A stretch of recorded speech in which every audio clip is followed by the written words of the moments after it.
Hi friends, ಎಲ್ಲರಿಗೂ ನಮಸ್ಕಾರ. ರೇಖಾ ಅಡುಗೆ ಚಾನಲ್ಗೆ ಸ್ವಾಗತ. ನಾನಿವತ್ತು ಪಾಪ್ಕಾರ್ನ್ ರೆಸಿಪಿ ಮಾಡೋಣ ಅಂದ್ಕೊಂಡಿದ್ದೀನಿ. ಹೊರಗಡೆ ಹೋದಾಗ, ಫಿಲಿಮ್ಗೆ, ಶಾಪಿಂಗ್ ಹೋದಾಗ ನೀವು ಪಾಪ್ಕಾರ್ನ್ ತುಂಬ ಇಷ್ಟಪಡ್ತೀರ ಅಂತ ಗೊತ್ತು.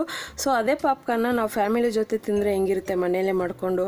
ಅದಕ್ಕೆ ಬೇಕಾಗೋ ಇಂಗ್ರೀಡಿಯೆಂಟ್ಸ್ ನೋಡೋಣ, ಹೇಗೆ ಮಾಡೋದು ನೋಡೋಣ. ನೋಡಿ, ಈ ಥರ ಅಂಗಡಿಗಳಿಂದ ತೊಗೊಬಂದಿದ್ದೀನಿ ನಾನು, ಸುಮಾರು 1/4 kg ಪ್ಯಾಕೆಟು. ಈಗ ನಿಮ್ಗೊಂದು 100 ಗ್ರಾಮ್ ಆಗೋಷ್ಟು ಮಾಡಿ ತೋರಿಸ್ತೀನಿ. ಮತ್ತು ಅರಿಶಿನ ಒಂದು ಅರ್ಧ ಟೇಬಲ್ ಸ್ಪೂನ್ ಪೆಪ್ಪರ್ ಪೌಡರು, ಒಂದು 2 ಟೇಬಲ್ ಸ್ಪೂನ್ ಆಗೋಷ್ಟು ಬೆಣ್ಣೆ ತಗೊಂಡಿದ್ದೀನಿ. ಮತ್ತು ಒಂದು 1/4 ಟೀ ಸ್ಪೂನ್ ಆಗೋಷ್ಟು ಅಚ್ಚಕಾರದ ಪುಡಿ, ಒಂದು 2 ಟೇಬಲ್ ಸ್ಪೂನ್ ಆಗೋಷ್ಟು ಎಣ್ಣೆ, ಮತ್ತು ರುಚಿಗೆ ತಕ್ಕಷ್ಟು ಉಪ್ಪು. ಈಗ ಹೇಗೆ ಮಾಡೋದಂತ ನೋಡೋಣ.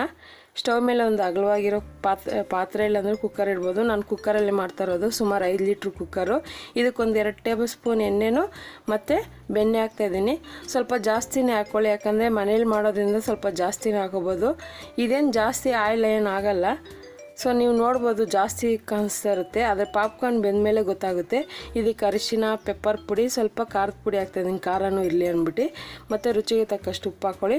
ಈ ಜೋಳ ಹಾಕ್ಕೊಂಡು ಚೆನ್ನಾಗಿ ಮಿಕ್ಸ್ ಮಾಡ್ಕೋಬೇಕು. ಇವಾಗೇನು ಮನೇಲಿ ರೆಡಿಮೇಡ್ ಸಿಗುತ್ತೆ, ಈ ಥರ ತಗೊಬಂದು ನೀವು ಮನೇಲೇ ಮಾಡ್ಕೋಬೋದು. ಸೊ ನೀವು ಮನೇಲಿ ಫಿಲಿಮ್ ನೋಡೋವಾಗಲ್ಲ ಈ ಥರ ಜಾಸ್ತಿನೇ ಮಾಡ್ಕೊಂಡು ತಿನ್ಬೋದು. ಈಗ ಚೆನ್ನಾಗಿ ಒಂದು 2 ನಿಮಿಷ ಉರಿಬೇಕಾಗುತ್ತೆ. ಉರಿಯೋವಾಗ ಅದು ಸಿಡಿ ಬರುತ್ತಲ್ಲ, ಆವಾಗೇ ನೀವು ಮುಚ್ಚಳ ಹಾಕಬೇಕಾಗುತ್ತೆ. ಇವಾಗ ಸಿಡಿತಾ ಇದೆ ಅದು. ನೋಡಿ, ಒಂದೊಂದು ಎಷ್ಟೆಷ್ಟಪ್ಪ ಆಗ್ತಾಯಿದೆ.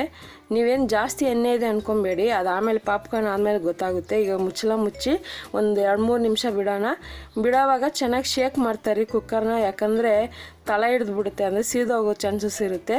ಸೊ ಮೀಡಿಯಮ್ ಫ್ಲೇಮ್ ಇಟ್ಕೊಂಡೇ ಮಾಡಿ. ಈಗ ಇದು ರೆಡಿಯಾಗಿದೆ. ಒಂದು 30 ಸೆಕೆಂಡ್ ಆಗಿ ಬಿಟ್ಬಿಡೋಣ. ಈಗ ಓಪನ್ ಮಾಡಿ ನೋಡೋಣ. ನೋಡಿ, ವಾವ್, ಸೂಪರಾಗಿ ಬಂದಿದೆ. ಕುಕ್ಕರ್ ಫುಲ್ಲು ಆಗಿದೆ. ನೋಡ್ತಾ ಇದ್ದರೆ ಇವಾಗ ಖಾಲಿ ಮಾಡೋಣ ಅನಿಸ್ತಾ ಇದೆ. ನೋಡಿ ಎಷ್ಟು ಚೆನ್ನಾಗಿ ಬಂದಿದೆ. ಯಾವುದೇ ರೀತಿ ಆಯಿಲು ಕೂಡ ಜಾಸ್ತಿ ಇಲ್ಲ, ನೀವು ನೋಡ್ತಾ ಇರ್ಬೋದು.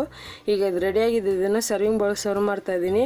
ನೀವು ಈ ರೆಸಿಪಿನ ನಿಮ್ಮ ಫ್ಯಾಮಿಲಿ ಜೊತೆ ಫಿಲಿಮ್ ನೋಡಿಕೊಂಡು, ಇಲ್ಲ ಮಕ್ಕಳು ಎಲ್ಲಾದರೂ ಹೊರಗಡೆ ಹೋದಾಗ ಕೂಡ ಅವ್ರಿಗೆ ನೀವು ಇದನ್ನು ಪ್ಯಾಕ್ ಮಾಡಿ ಕಳಿಸ್ಬೋದು. ತುಂಬ ಚೆನ್ನಾಗಿರುತ್ತೆ ಸಿಂಪಲ್ಲಾಗಿ. ಹಾಗಾದರೆ ಈ ರೆಸಿಪಿನ ಇವತ್ತೇ ನೀವು ಮನೇಲಿ ಟ್ರೈ ಮಾಡಿ, ಹೇಗಿದೆ ಅಂತ ಕಮೆಂಟ್ಸ್ ಮಾಡಿ. ಮತ್ತಷ್ಟು ಈಸಿ ರೆಸಿಪಿಗೋಸ್ಕರ ರೇಖಾ ಅಡುಗೆ ಚಾನಲ್ ಸಬ್ಸ್ಕ್ರೈಬ್ ಮಾಡಿ, ಶೇರ್ ಮಾಡಿ, ಲೈಕ್ ಮಾಡಿ. ಎಲ್ಲರಿಗೂ ಧನ್ಯವಾದಗಳು.